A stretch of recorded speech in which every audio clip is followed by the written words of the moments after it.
പുണ്യം ഉദ്ദേശിച്ചുകൊണ്ട് ദീർഘയാത്ര പോവുക എന്നത് 3 മസ്ജിദുകളിലേക്ക് മാത്രമേ പാടുള്ളൂ. റസൂലുള്ളാഹി സ്വല്ലല്ലാഹു അലൈഹി വസല്ലം പറഞ്ഞു, ലാ തുശദ്ദു റിഹാലു ഇല്ലാ ഇലാ 3 മസാജിദ്, മസ്ജിദുൽ ഹറാം വമസ്ജിദി ഹാദാ വൽമസ്ജിദുൽ അഖ്സ. പുണ്യം പ്രതീക്ഷിച്ചുകൊണ്ട് ദീർഘയാത്ര പാടില്ല, തീർത്ഥയാത്ര പാടില്ല 3 മസ്ജിദുകളിലേക്കല്ലാതെ. ഒന്ന് മക്കയിലെ മസ്ജിദുൽ ഹറാം, രണ്ടാമത്തേത് എന്റെ ഈ മസ്ജിദ്, അതായത് മദീനയിലെ മസ്ജിദുൽ നബവി, മൂന്നാമത്തേത് മസ്ജിദുൽ അഖ്സ, ഫലസ്തീനിലെ മസ്ജിദുൽ അഖ്സ, ബൈത്തുൽ മഖ്ദിസ്, ബൈത്തുൽ മുഖദ്ദസ് എന്നൊക്കെ അറിയപ്പെടുന്ന മസ്ജിദുൽ അഖ്സ. ഈ 3 മസ്ജിദുകളുടെ പ്രത്യേകത എന്താണ്? ഇത് 3 നബിമാരുടെ മസ്ജിദുകളാണ്. ഇത് 3 നബിമാരുടെ മസ്ജിദുകളാണ്. മസ്ജിദുൽ ഹറാം അള്ളാഹുവിന്റെ കൽപ്പനയാൽ അത് പുനർനിർമ്മിച്ചത് ഇബ്രാഹിം അലൈഹിസ്സലാമാണ്. ഇബ്രാഹിം അലൈഹിസ്സലാമിന് മുൻപേ ആ മസ്ജിദ് ഉണ്ടായിരുന്നു എന്നാണ് ധാരാളം പണ്ഡിതന്മാർ പറഞ്ഞിട്ടുള്ളത്. അല്ല, ഇബ്രാഹിം നബിയാണ് ആദ്യമായി നിർമ്മിച്ചത് എന്ന അഭിപ്രായവുമുണ്ട്. ശരി, ഇബ്രാഹിം അലൈഹിസ്സലാം അള്ളാഹുവിന്റെ കൽപ്പനയാൽ അത് നിർമ്മിച്ചു എന്നതിൽ സംശയമില്ല. അത് ആദ്യത്തെ തവണയാണെങ്കിലും അല്ല പുനർനിർമ്മിച്ചതാണെങ്കിലും. പിന്നെ അതാ മസ്ജിദുൽ അഖ്സ നിർമ്മിക്കപ്പെട്ടു.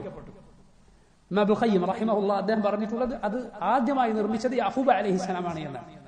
ഇബ്നുൽ ഖയ്യിം റഹിമഹുല്ലാഹ് സാദുൽ മആദിൽ പറഞ്ഞത് കാണാം, അത് ആദ്യം നിർമ്മിച്ചത് ആരാണ്? യാഖൂബ് അലൈഹിസ്സലാം, ഇബ്രാഹിം അലൈഹിസ്സലാമിന്റെ പൗത്രൻ, മകന്റെ മകൻ. എന്നാൽ അതും ഇതുപോലെ പുനർനിർമ്മിച്ചിട്ടുണ്ട്. സുലൈമാൻ അലൈഹിസ്സലാം അത് പുനർനിർമ്മിച്ചിട്ടുണ്ട് പലതവണ. വീണ്ടും അതിന്റെ നിർമ്മാണം പുതുക്കി പണിയപ്പെട്ടിട്ടുണ്ട്. കാലം കൊണ്ട് 3ാമത്തെ സ്ഥാനത്തുള്ളത് മദീനയിലെ അൽ മസ്ജിദുൻ നബവിയാണ്, റസൂലുള്ളാഹി സ്വല്ലല്ലാഹു അലൈഹി വസല്ലം നിർമ്മിച്ച മസ്ജിദ്. എന്നാൽ ശ്രേഷ്ഠതയിൽ 2ാമത്തെ സ്ഥാനത്താണ് മസ്ജിദുൻ നബവി. ശ്രേഷ്ഠതയിൽ 3ാമത്തെ സ്ഥാനത്താണ് മസ്ജിദുൽ അഖ്സ. കാലം നമ്മൾ കണക്കാക്കുമ്പോൾ ആദ്യം മക്കയിലെ മസ്ജിദുൽ ഹറാമാണ്, 2ാമത്തത് ഫലസ്തീനിലെ മസ്ജിദുൽ അഖ്സയാണ്, 3ാമത് റസൂലുള്ളാഹി സ്വല്ലല്ലാഹു അലൈഹി വസല്ലമയുടെ മദീനയിലെ മസ്ജിദാണ്. ഈ 3 മസ്ജിദുകളിലേക്കല്ലാതെ പുണ്യം പ്രതീക്ഷിച്ച് ദീർഘയാത്ര പോവുക എന്നത് പാടില്ല. ദർഗകളിലേക്ക് പുണ്യം പ്രതീക്ഷിച്ച് പോകുന്ന ആളുകൾ സിയാറത്ത് ടൂർ എവിടത്തേക്കാണ്? അജ്മീർ, നാഗൂർ, മുത്തുപ്പേട്ട, അതുപോലെ പ്രാന്തന്മാരെ കൊണ്ടുപോകുന്ന നമുക്ക് പറയാം ഏർവാടി. ഭ്രാന്തില്ലാത്തവരവിടെ കൊണ്ടുപോയാൽ ഭ്രാന്തന്മാരാക്കി തിരിച്ചുകൊണ്ടിരിക്കും. ഭ്രാന്തില്ലാത്ത ആൾ ഭ്രാന്തനെ അവിടെ കൊണ്ടുപോയ ആളെ ഭ്രാന്തനാക്കി അവിടെ ചങ്ങലക്കിടും. ഇങ്ങനെയൊക്കെ നടന്നിട്ടുള്ള ശിർക്കിന്റെ തിന്മകളുടെ വൃത്തികേടുകളുടെ, ശിർക്ക് ഏറ്റവും വലിയ തിന്മയാണ്. അതിന്റെ കേന്ദ്രത്തിൽ പിന്നെ ബാക്കിയുള്ള തിന്മകൾ നടക്കുന്നതിൽ നമുക്ക് അത്ഭുതമില്ല. ക്രിമിനലുകൾ, തോന്നിവാസികൾ ഇവരൊക്കെ പോയി അവിടെ ഇതുപോലുള്ള കേന്ദ്രങ്ങളിൽ പോയി താമസിക്കാറുള്ളതും അവിടെ അവരുടെ വൃത്തികേടുകൾ നടത്തുന്നതുമൊക്കെ എത്രയോ തവണ വാർത്തകളിൽ വന്നിട്ടുള്ളതാണ്. അള്ളാഹു അത്തരം ഷർറിൽ നിന്ന് ഈ ഉമ്മത്തിനെ കാത്തുരക്ഷിക്കുമാറാകട്ടെ. ദർഗകൾ ഈ ഉമ്മത്തിന്റെ എല്ലാ പരാജയത്തിനും പ്രതിസന്ധിക്കും കാരണമായ അള്ളാഹുവിന്റെ ശാപകോപങ്ങൾ ഉള്ള ഒരു ഇടങ്ങളാണ് ദർഗകൾ, കെട്ടിപ്പൊക്കിയ ഖബറുകൾ. പണ്ഡിതന്മാർ പറഞ്ഞതുപോലെ കാരണം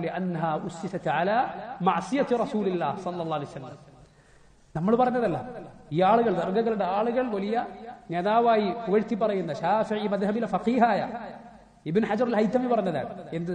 അത് നബി സല്ലല്ലാഹു അലൈഹി വസല്ലമയോടുള്ള എതിർപ്പിന്റെ മേൽ, നബിയോടുള്ള ധിക്കാരത്തിന്റെ മേലാണ് പണിതുയർത്തപ്പെട്ടിട്ടുള്ളത്. ഏത്? ഓരോ മഖ്ബറയും, കെട്ടിയുയർത്തപ്പെട്ട ഓരോ ജാറവും ദർഗയും. അവിടേക്ക് പുണ്യം പ്രതീക്ഷിച്ച് പോവുക എന്നത് റസൂലുള്ളാഹി സ്വല്ലല്ലാഹു അലൈഹി വസല്ലമയുടെ ഈ കൽപ്പനക്ക് എതിരാണ്. അള്ളാഹുവിന്റെ റസൂൽ സല്ലല്ലാഹു അലൈഹി വസല്ലമയുടെ ഖബർ പോലും ഉദ്ദേശിച്ചിട്ടല്ല ഒരാൾ മദീനയിലേക്ക് ദീർഘയാത്ര പോകേണ്ടത്. പിന്നെ എന്തുദ്ദേശിച്ചിട്ടാണ്? നബി സല്ലല്ലാഹു അലൈഹി വസല്ലമയുടെ മസ്ജിദ് ഉദ്ദേശിച്ചിട്ടാണ്. അവിടെ എത്തിയാൽ ഒരാൾക്ക് റസൂലുള്ളാഹി സ്വല്ലല്ലാഹു അലൈഹി വസല്ലമയുടെ ഖബർ സന്ദർശിക്കാം, അവിടുത്തെ 2 കൂട്ടുകാരുടെ ഖബറുകൾ സന്ദർശിക്കാം, അവരോട് സലാം പറയണം, സന്ദർശിക്കണം. പക്ഷേ റസൂലുള്ളാഹി സ്വല്ലല്ലാഹു അലൈഹി വസല്ലം അവിടെ പോലും എന്റെ ഖബർ എന്താക്കരുത്, ഈദാക്കരുത് എന്ന് പറഞ്ഞു. എന്താണ് ഈദ്? ഇടക്കിട വന്നു പോകുന്ന, പ്രത്യേകം സമയം അതിന് നിശ്ചയിക്കപ്പെട്ട, ആവർത്തിച്ച് സന്ദർശിക്കപ്പെടുന്ന ഇടമാക്കരുത് എന്ന് റസൂലുള്ളാഹി സ്വല്ലല്ലാഹു അലൈഹി വസല്ലം പറഞ്ഞു. എന്താ അതിന്റെ ബാക്കി? ഹദീസിന്റെ ബാക്കി എന്താണ്? വസല്ലു അലയ്യ, നിങ്ങൾ എനിക്ക് സലാത്ത് ചൊല്ലിക്കോളൂ, നിങ്ങൾ എവിടെയായിരുന്നു? ഫഇന്ന സലാത്തകും തബ്ലുഗുനി, നിങ്ങളുടെ സലാത്ത് എനിക്ക് എത്തിക്കപ്പെടുന്നുണ്ട്. ശ്രദ്ധിക്കണം ആ വാക്ക്.